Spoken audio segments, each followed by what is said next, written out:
fall on the winter solstice every year. It did so in the year 168 BCE, when Antiochus Epiphanes sacrificed unto Mithra.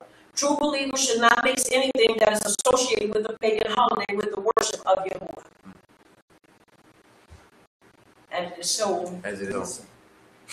Now, once again, we're going to look into the primary root word for son in the Ibram. And from there, we're going to go into the Brit Hadasha, and we're going to dispel a myth that I know I held up, because I honestly thought that we just celebrated, but we're going to look again at what really was taking place even in that time. And let me tell you something, the stuff that I had, stuff that I got after truth, he began to flood me with truth. Once again, it is important that we follow this, and no matter what, if you get kicked off, if it seems like I go out, continue to pray and just come back and listen to it, because this is something that we need to know, because a lot of people don't know, but some do, that the moment we uphold that, and one thing you have to understand that I'm so thankful to Abba Yahuwah is that we don't have that thing anymore in this consecrated place. That's right. Because it broke in half, and we couldn't fix it, and we could not find another one, but we were able to find a menorah. And so I am thankful, because even in that, I believe he was showing us that that wasn't right, and that it broke to keep us from bringing it back into the set apart place. Right. All right. The primary root word for son in the Ibram is 8121 of the Strong's Exhaustive Concordance. It is pronounced exactly the same in both the Ibram and Chaldean Babylonian, Shemesh. The primary root word for servant attendant in the Ibram is 5647 in the Strong's Exhaustive Concordance. It is pronounced exactly the same in both the Ibram and Chaldean Babylonian, Al-Wabwad, Shamash. Is the most popular transliteration used, and that is why it was chosen, because that's what it stands for. Now, it says something to take into consideration when calculating moon phases thousands of years ago is that it is not exact science, as even NASA plainly admits on their website. Now, it's talking about these things that I don't want to go into that, but I do want to look at this. All right, myth. We're going to do away with the myth that Yahusha kept that he kept Hanukkah. We're going to do away with that. All right. Yes. And so on tonight, once again, I'm taking this night and tomorrow night, Yahuwah willing, to dismantle, to come against, and to break the error that we have followed for a couple of years now. And I pray that you will do as I did, pray, not dismiss it, not become headstrong, not become proud, but admit that we celebrated wrong and we were out of order, so that we can see the benefits of our repentance, and that we can move forward, and that we have that relationship that we desire with our Yahuwah. Right. Once again, I give my sincere apologies.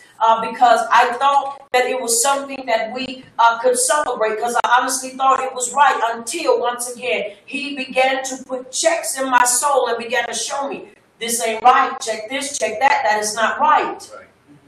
And so as he began to show me these things, I didn't brush it off. I immediately sat down and began to research and began to study, so that I could make sure that what I was bringing to you, I would not just be telling you it's a pagan holiday, right, but I could show you that it is a pagan day, and that we are not to have any dealings with it. So if you have a Hanukkah, get it out of your house. If you have a Hanukkah and you're celebrating Hanukkah, don't celebrate it any longer. Right. Why? Because it's an abomination, and it's a desolate, and it will desecrate and desolate that sacred place. And it is so. It is so. All right, now we're going to look at scriptures. We're going to look at Yehukin in chapter 10, which is a very familiar passage of scripture that we used, and we told it, and we said that this is what he was supposed to do. And one of the things as well, with the number of other things that really just caught my attention in this past week, was they used the bitter, or midbar, I'm sorry, and they used it for the offerings. And every time I read They said the first 7 prince gave their offering. I could never make the correlation, and I could never make the connection as to why would they always share about the offering, but never it showed anything about the menorah. It never showed anything about even the Hanukkah. The Hanukkah. It never showed that. But once again, because things are always put in place to shape a thing.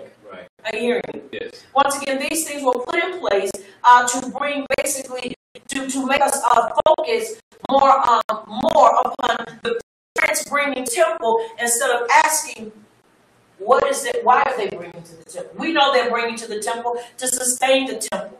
But they took those passages of scripture to try to support error that they were constantly pushing on us as a people.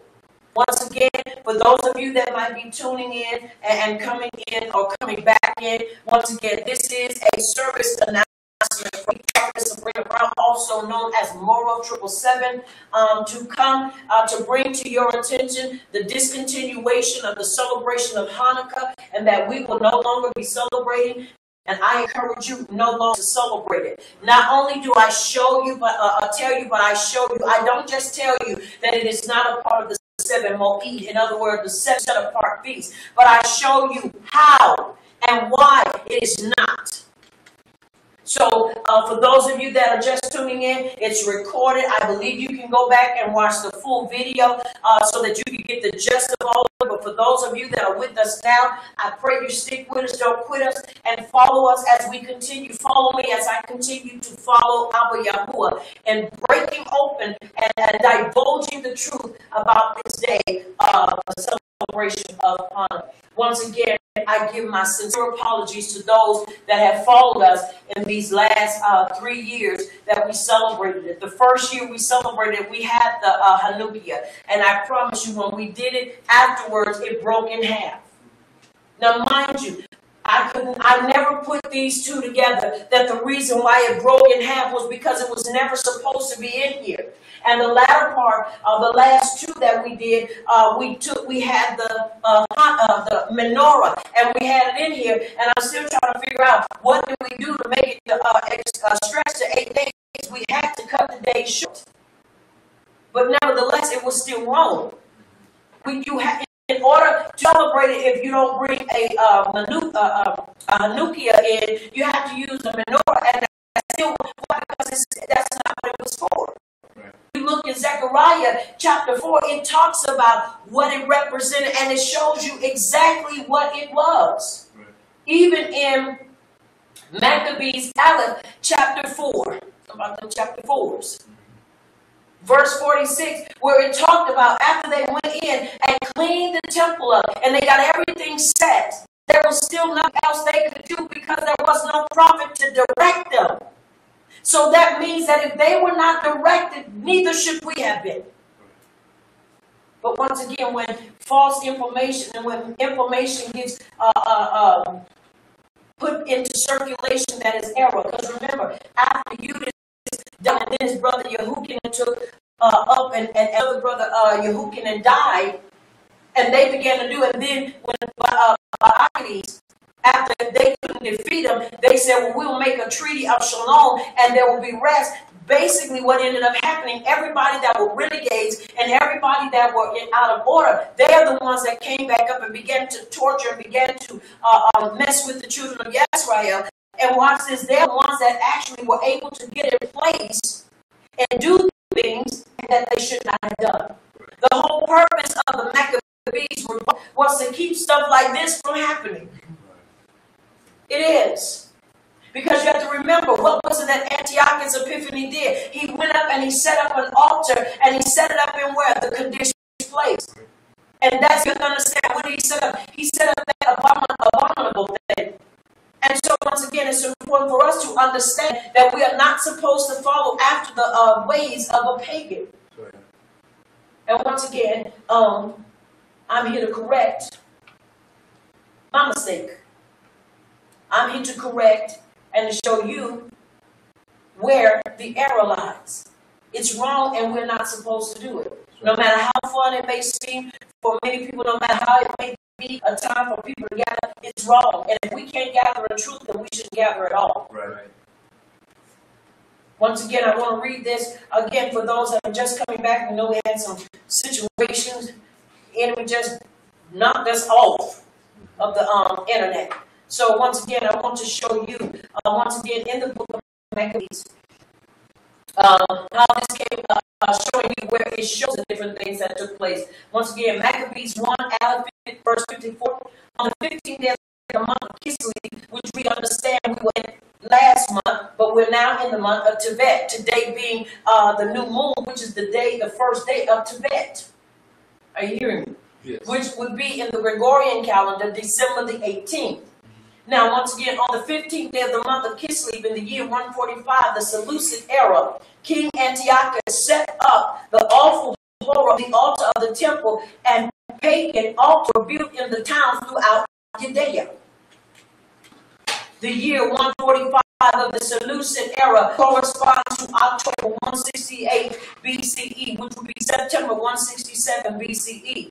Maccabees, first, chapter 159, on the 25th day of Kislev, these same evil people offered sacrifices on the pagan altar erected on top of the altar in the temple. So it was placed on top of it. And this is what they did. In 168 BCE, the new moon of Kislev fell on December 1st, and the 25th day of Kislev fell on December 25th. That is Mithra's holiday, when Antiochus Epiphanes sacrificed a swine in the temple of Yahuwah. Once again, you have to understand the name of Antiochus Epiphanes was Mithras, or Mithra, which also is, which means he considered himself one of the gods, which is the god of light. Now you have to understand something. This thing about knock the wind out of me.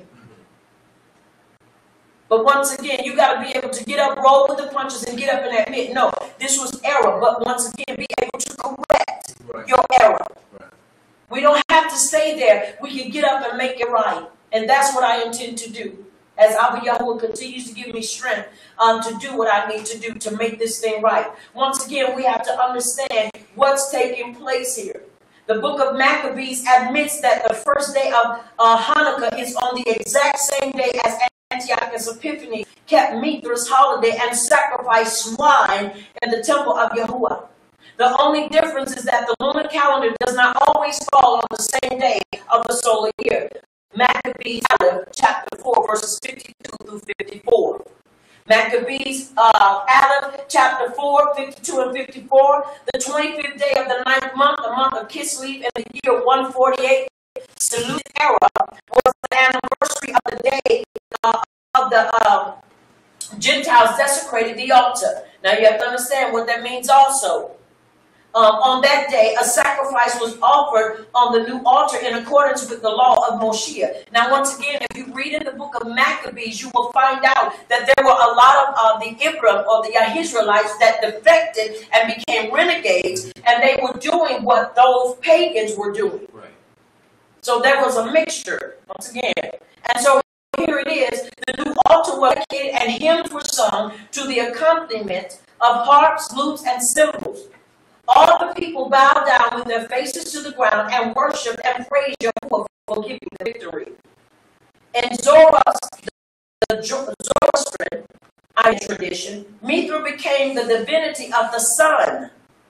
How, when or why this occurred is uncertain, but is attributed to the connection with the Babylonian Shamash. I told you in the beginning that service candle, when you see the 8, with 8 candles and one in the middle that's raised up, that's the Shamash candle. So what happens with a lot of us, that when we think we're doing right and we're still trying to do it, we put a service candle on the side, which still is not celebrating it correctly.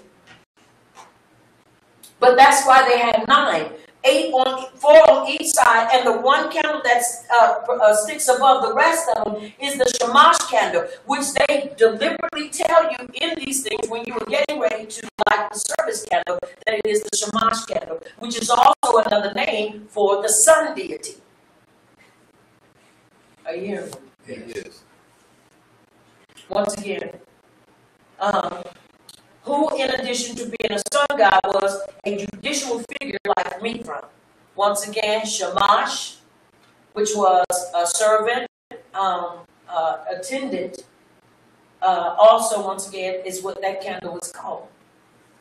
Shamash was a native Mesopotamian deity and the sun god in the Akkadian. Again, I told you when I read a little bit to you, when it talked about the sun deities, it showed you those different names, Shamash, and it was some other ones, but Shamash is one, and Mithra, Solis, Dias, Solis, and some other ones that they took basically and they used this again, even with the days of the week. Even week has a meaning to a month, has a name to a month, which is Moonith, and it means moon lily. And when you look at Mona Lisa, I think Mona Lisa means moon lily. So you got all this stuff that's taking place, and all these things were basically intertwined and put in there. This is what we call syncretism. Something that we have to really be aware of and always be on our P's and Q's, that we don't operate in syncretism. And so once again, this is what Antiochus Epiphanes did. So he called himself, and that's what he called himself. And most of the time, people that were of notoriety and of royalty would take the names of gods, and that's what they would do, call themselves by that. And so when he got into power, he took on the name of his papa, Antiochus Epiphanes. All right.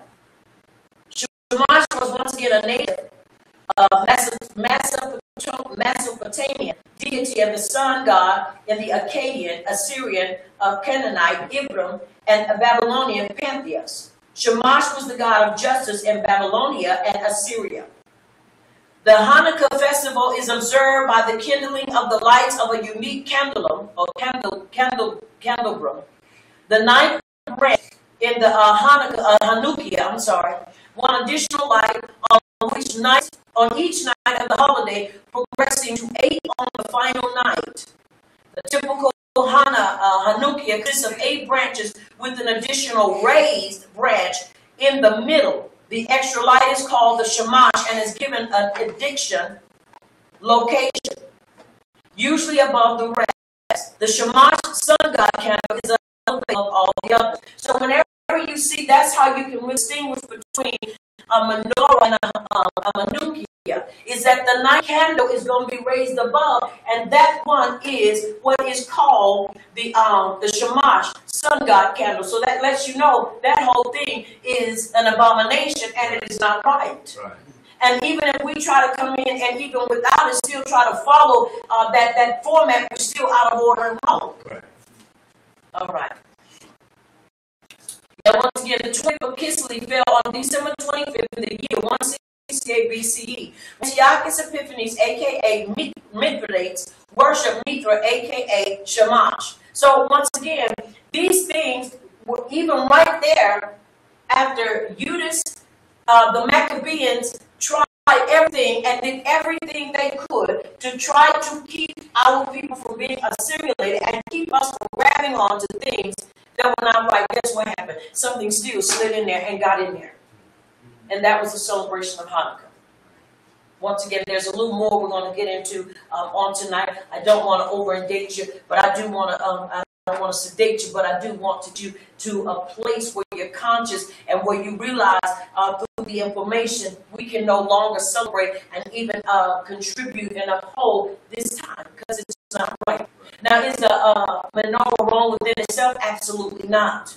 It is not. But the celebration of the rededication is not right, and we're going to get into that even more.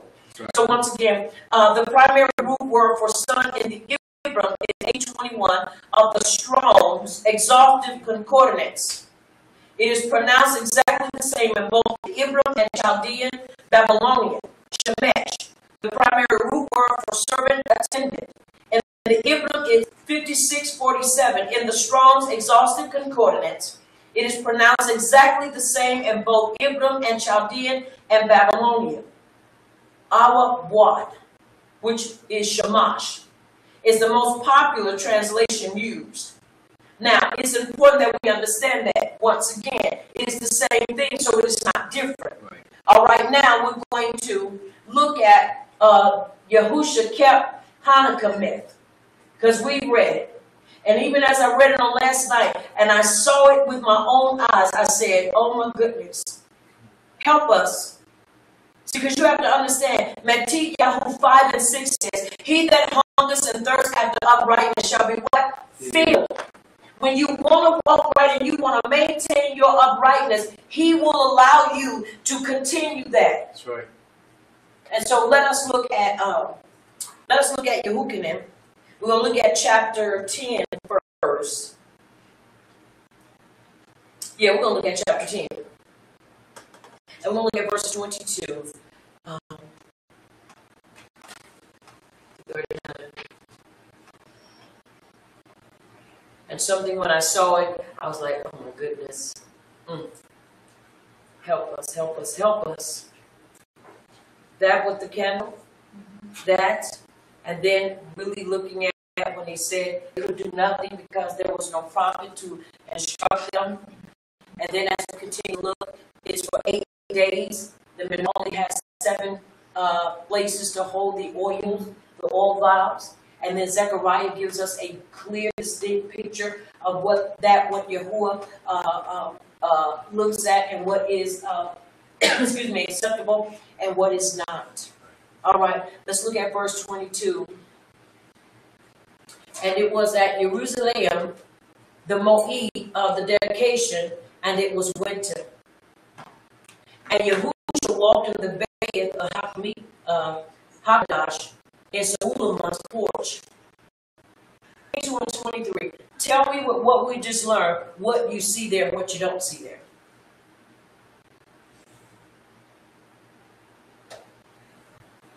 I'm reading it again. And it was at Jerusalem, the Moed feast of the dedication, which is Hanukkah, and it was winter. And Yahushua walked in the bay of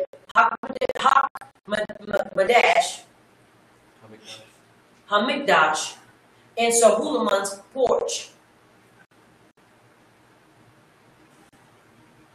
What is not there? Candles. Yeah, not just candles, but what is there?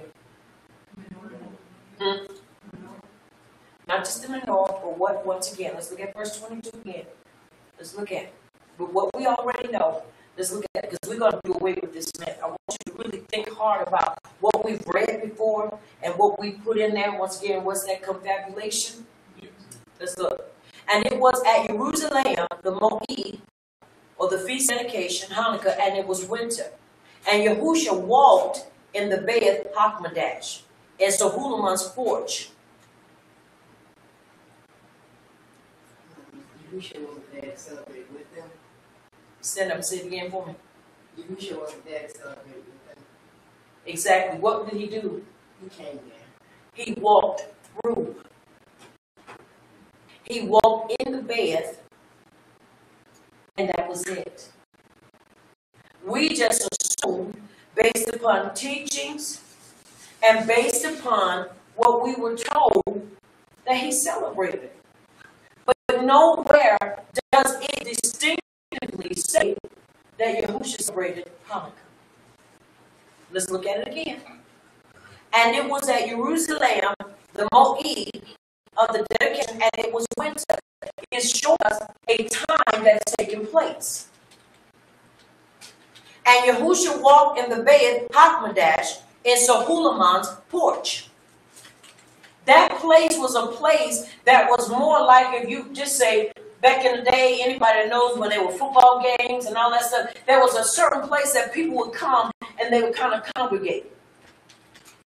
But nowhere can we really put Yahushua in celebration. Right. That would be just like if I walked in Atlanta. They got this place called Chocolate City, and it's a strippers club. Just because I walked past there does not mean that I was in there, that crowd or in that group. Right. Just as everybody said during, Women's Night, that Prophetess Brown was there, walked through there, that I was in there celebrating, or that I was in there taking part of what was going on. Right. They just see that I was there, but they cannot put me aside, but they can say I walked. Right. Are you understanding? Yes. This is what was going on with Yahushua. Once again, we're going to read it again. And it was at Jerusalem, the Moed, the Feast of Dedication, and it was winter, giving us a specific time that he was there. And Yahushua walked in the Bayit, Hakmadash, and Suleiman's porch. He was not in the temple, he was where? At the porch. You see how things are unfolding? Yes. Yes. Then came the Yehudim round about him and said to him, how long do you make us, keep us in suspense? You know why now I realize they were attacking him? Because he was not a part of their charades. He was not a part of this celebration. If you be the Mashiach, tell us plainly. That is why they were adamant about attacking him, because he was not there. Once again, we read stuff, right? And somehow we tend to read into, but it's not there. Right. Because of what we've been taught. I had a dream the other night, and I realized what that dream is now. That I had a safety pin coming out of my mouth, and it was like a silver safety pin. And we don't know what, and it was big, it was about like that, about the size of my mouth, about like that. We know what safety pins do, right? Yes. What do safety pins do? Clothes. Clothes and what else? They fix things and they hold things together. He's given me a responsibility to hold us together as a people by getting everything that's in there that shouldn't be out the way. Safety pins also fix things. And they hold things together until a stitch can be put in, until that what needs to be fixed can be fixed. Once again, it's important that we understand that those of us that regarded this, that we dare not regard it any longer. Because it is nothing to regard. The only thing we should see it as another diabolical day, and that is another time that the enemy desires to see our demise and see us walking in paganism. Are you hearing me? Yes. Once again, nowhere does it put Yahushua at the scene worshiping. He's just there. He's just there. And have you ever noticed that sometimes people will put you at the scene of the crime, but if they don't tell where you were, you could be way across the street somewhere, 5 miles down the road, but if they see you, they put you there, and automatically people assume that you was right there in it. Right. Once again, you have to understand that is attributed to what? Human nature. Mm-hmm. Human nature. All right. The Brit Hadashah, the renewed covenant, does not say that Yahushua kept the feast of Hanukkah. Now, once again, it's important that he was there, but he was not there because he was walking in the porch. Now, it does not, the text does not say that Yahushua kept anything, but simply says that he walked in the temple and Solomon's porch. Now, it's important that we understand that. Now, there are two renderings. This is from the Greek. It says this is the actual rendering of this translation in the Greek of Yehudim in chapter 10, verse 22 and 23. And occurred the dedication in Jerusalem, and it was winter. And walked Yahushua in the temple in the porch of Solomon. Now, once again, it was assumed that the feast of Hanukkah was taking place, but as the text indicates, this was not a feast. Now, once again, you have to understand Talmud. The Talmudic teachings bring a lot of these things into fruition, because a lot of them put or insert these things in there. Are you hearing me? Yes. All right. Now, once again, just showing us that it's the winter. Now, let's look again. Let us read. Where we at? 22, we're at 25, right? All right. Yahushua answers them, I told you, believe not the works that I do in my Abba's name. They bear witness of me. Once again, when you begin to read this in its true context, then you can understand why they were so adamant against Yahushua. And why he made the statements and the comments that he did. He said, but you believe not because you are not of my sheep. Why? Because once again, you have to understand when Yahushua came into town, he got everybody's what? attention. He got everybody's attention. So while they were doing or celebrating, you have to understand when he came in, I'm sure all eyes were on him.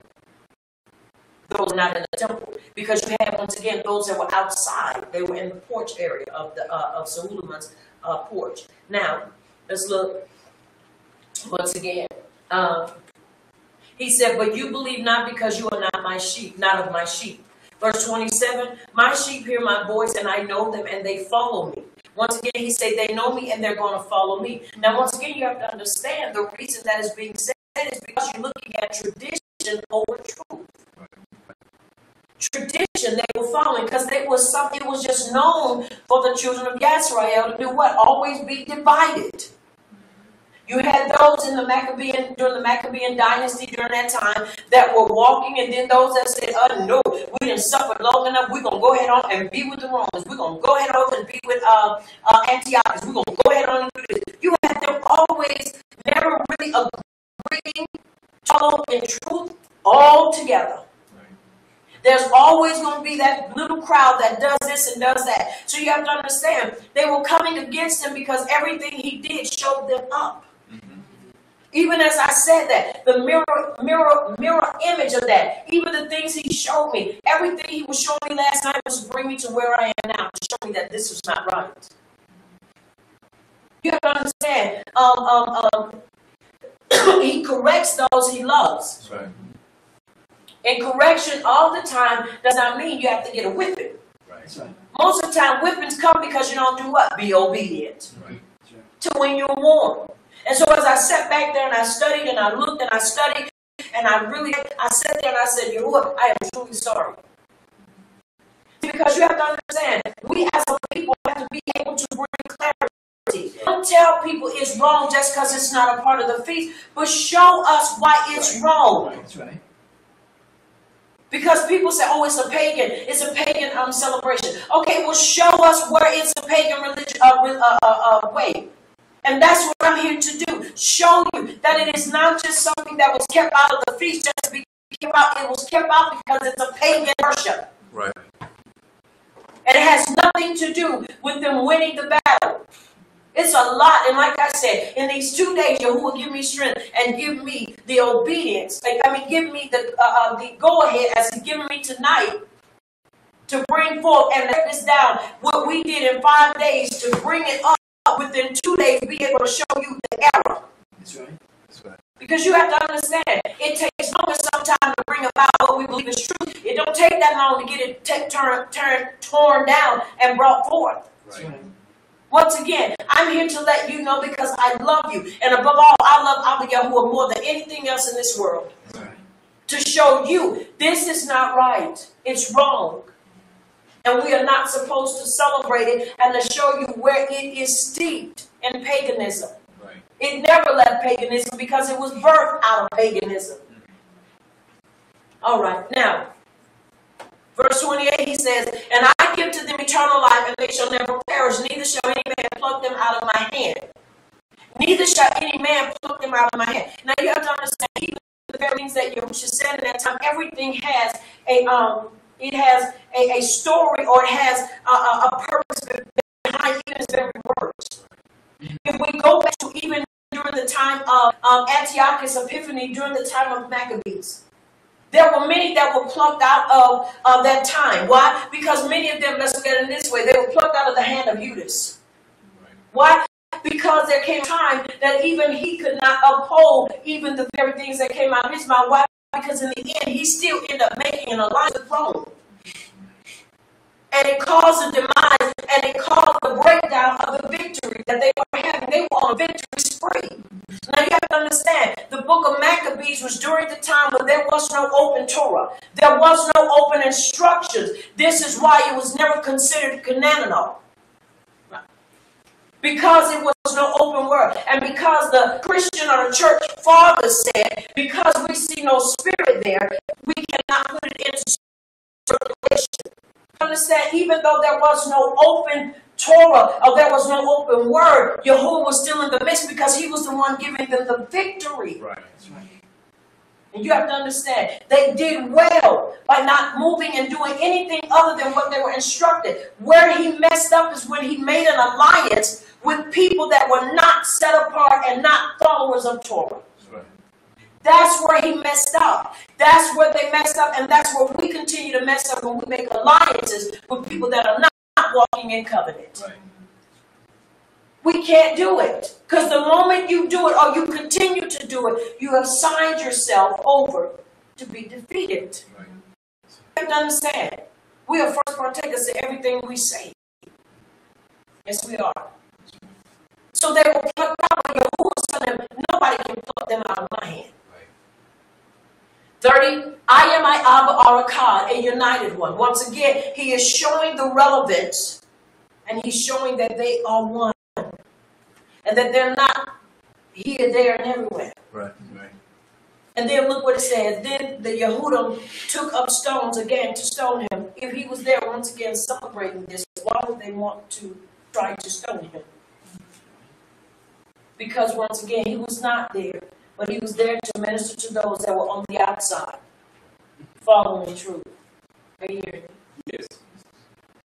Then Yahushua once again took up stones to try to stone him. Verse 32 says, Yahushua answered them, many good deeds have I showed you from the Abba, but which one of those deeds to be stoned? Once again, you have to understand, everything he says is to, I don't want to say hint, but to show us what's taking place. Now, what they thought the deed of doing what they thought was dedicating the temple, you can't dedicate the temple without the true light. That's right. And that what they had was not the real light. Right.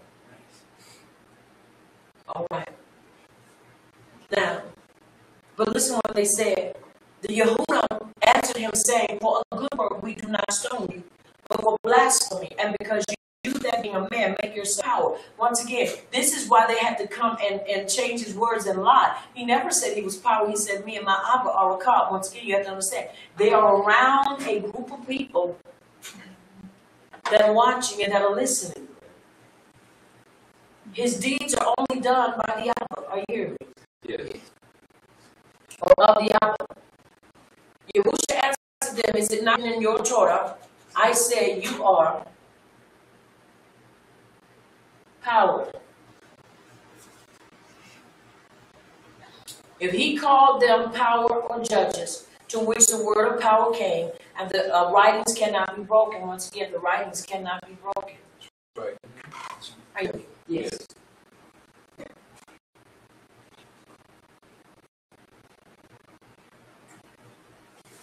You say of him whom the eye set apart and sent into the world, you blaspheme, because I said I am the son of power. Well, once again, you have to understand their deeds and actions were blasphemous because they were doing what? They were setting up and they were celebrating that what Antiochus Epiphanes had already said set in the temple. Are you hearing me? Yes. That's what was blasphemous. Once again, when you really start looking at this and seeing it, you really begin to see a whole lot of stuff. Once again, I know a lot of people might have issues with this, but that's okay. That's okay. You pray about it, you'll get over it. But once again, I am called to do a work. Right. And if that means going back and correcting something, I have no issue with it. Because it's better to be correct and go back and change what was wrong and fix it than to let it go on and let people continue to believe that they're doing during this time of pagan holidays, that it's okay. Then that's not fine. Because once again, that would be like seeing somebody driving and there's this big old nail in the road, and I don't tell you, there is a nail in the road and you're going to bust your tire if you go over it. Right. No, I don't know. You learn and you understand, oh, if it's wrong, we got to fix it. All right. Now, verse 38 says, but if I do, though you believe not in me, believe the works. Now, once again, he's telling them to believe the works. Why? Because their works were not up to par. Their works were out of order. Right. That you may come to know and understand that the Abba is in me and I in him, because the Abba was not in them. You can't say that the Abba is in you and you continue to grow and you are self-seeking after the heart of Yahuwah through Yahushua. Right. That's right. There is no way. And once again, look what he says in verse 39. Therefore they sought again to take him, but he escaped out of their hands. If somebody is celebrating something with you, fighting them, you're going to be with them because they're for you and with you and not against you. That's right. Once again, you have to understand, these things were put in there for us that walk in truth and desiring to maintain that walk, to walk in error. Are you hearing me? Yes. We have to learn. And so, once again, it's important that we understand. All right, now, we're going to look. We have two clues to help us discover which dedication is being referred to in Yehukin 10, 22, and 23. The first clue is that the next tells us that it was winter. The second clue is in the next chapter in Yehukin 11:55, when it tells us that Peshat was not added. So it's about, once again, we got to be careful of the things that we include in our lives. Because once again, I've said it, and I'll continue to say it. A good deed, because it's a good deed, doesn't make it right. Right. That doesn't make it right. Now it says, with these two clues, we can now narrow this dedication down to the one referred to in Ezra chapter 6, when the second temple was dedicated, Ezra 6 and 15. And this house was finished on the third day of the month of Adar, which is winter, which was in the 6th year of the reign of Darius the king. And the children of Yisrael, the priests and the Levites, and the rest of the children of Yisrael, or the children of the captivity, kept the dedication of the house of Yahuwah with joy, and offered at the dedication of this house of Yahuwah 100 bullocks, 200 rams, 400 lambs, and for a sin offering for yet all of Yisrael, 12 he-goats according to the number of the tribes of Yisrael. And they set the priests in their divisions and the Levites in their courses for the service of Yahuwah, which is at Jerusalem, as it is written in the book of Moshe. And the children of the captivity kept the Peshat upon the 14th day of the first month. For the priests and the Levites purified together, all of them were pure, and killed the Peshat for all the children of the captivity, and for their brethren and the priests, and for themselves. And the children of Yisrael, which were come again out of captivity, and all such as had separated themselves unto them from the filthiness of the heathen of the land, to seek Yahuwah of Yisrael to eat, and kept the feast of unleavened bread 7 days joy. For Yahuwah had made them joyful, and turned their heart of the king, and turned the heart of the king of Assyria unto them, to strengthen their hands in the work of the house of Yahuwah of Yisrael. Also Herod had his dedication in the same manner as Ezra did. Chapter 12 marks the dedication of Herod's renovations of the second Kaddish temple in Jerusalem. In 11 BCE, Herod was king in Judea in the 1st century BCE, who constructed grand projects like the fortress at Masada and Herodium, the city of Caesarea, and fortifications around the old city of Jerusalem. The most ambitious of Herod's projects was the rebuilding of the temple, which was in despair after standing over 300 years. Herod's renovations included a huge man-made platform that remains today the largest man-made platform in the world. It took 10,000 men 10 years to just build the retaining wall around the Temple Mount. The West Wall that we know today is part of that retaining wall. The temple itself was a phenomenal sight, covered in gold and marble. As the Talmud says, he who has not kept Herod's building has never in his life, has seen Herod's building, has never in his life seen a truly grand building. Now, once again, understanding what was taking place, those dedications and what was taking place at that time. Once again, a lot of things were put in place to coerce and cause people to follow in things, even though they were not right.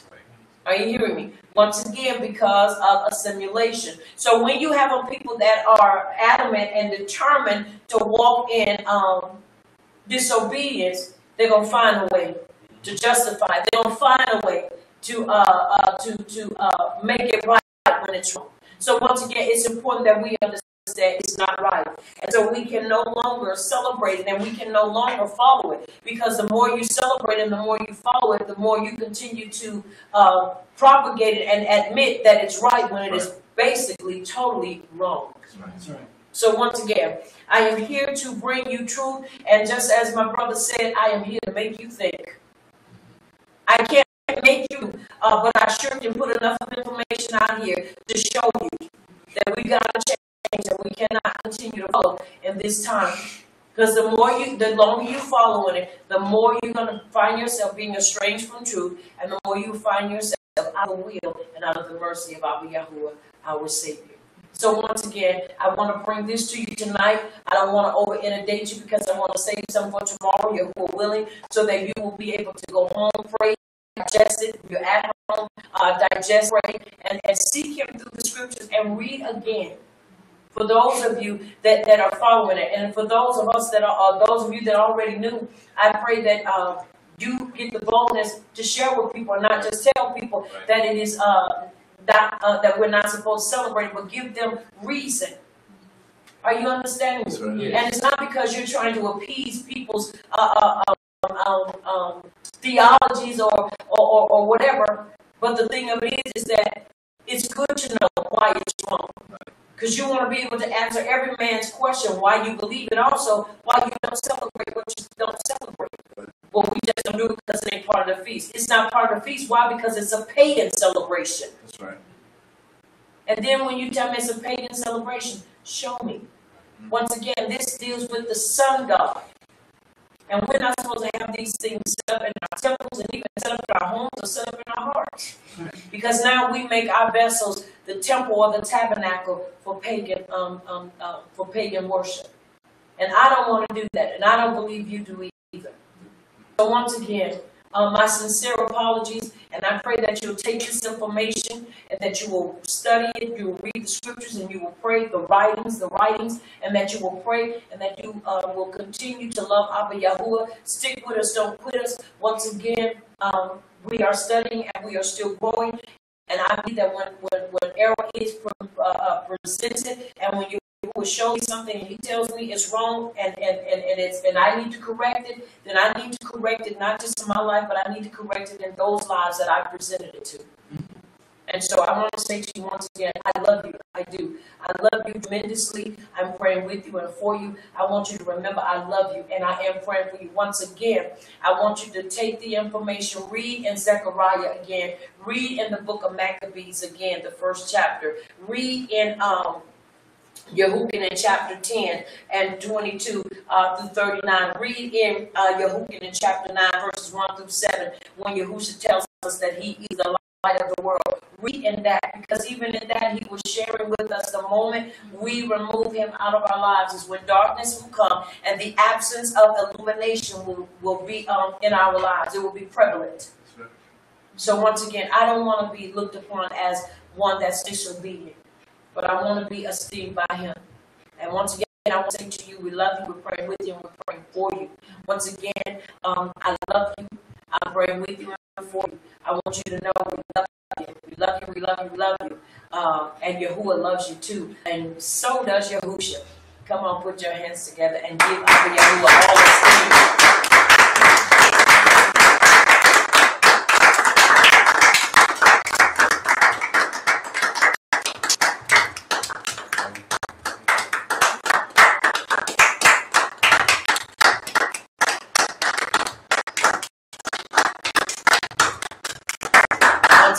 Tomorrow, Yahuwah willing, Yom Shalishi, day 3, we will be coming back again to dismantle this lie, to dismantle this that is not what was not ever given unto us to celebrate, but something that was incorporated by ancestors and forefathers that continue to follow an error, and many don't know it's error, and many do.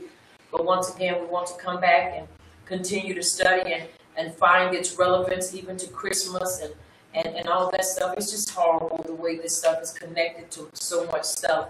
Once again, we want to uncover these things and want to show you through literature and also show you through the scriptures where it is not right. Once again, I want to say we love you and we're praying with you and for you tomorrow morning at 5 a.m. Once again, Yom Shalishi, our time of intercessory prayer at 5 a.m. We will be up praying and interceding and seeking the face of Abba Yahuwah. I want to encourage you to come and be a part of that. And then that night, Abba Yahuwah willing, we will be back back at 7:45 once again to talk more on the relationship of Hanukkah and its roots are paganism. And so, once again, I want you to remember that I am Prophetess Sabrina Brown, also Moral 777, and I am the leader of Messengers of Yahuwah's Kingdom, Great Belief Ministries located in South Carolina. I want you to remember, once again, we love you. Keep your head, your heart, and your shoulders. Keep your shoulders and your head squared, and keep your heart and your feet in and upon the Torah. And know that we love you and we're praying with you and for you. Once again, I am the leader of Messengers of Yahuwah's Kingdom, Great Belief Ministries located in South Carolina. I want you to remember that this is the place where the Torah does the body good. Until next time, may I be Luke and keep you in shalom until we meet again. I also want you to remember that you've been touched by Champion TV, a place where champions reside. And it is so. And it is so.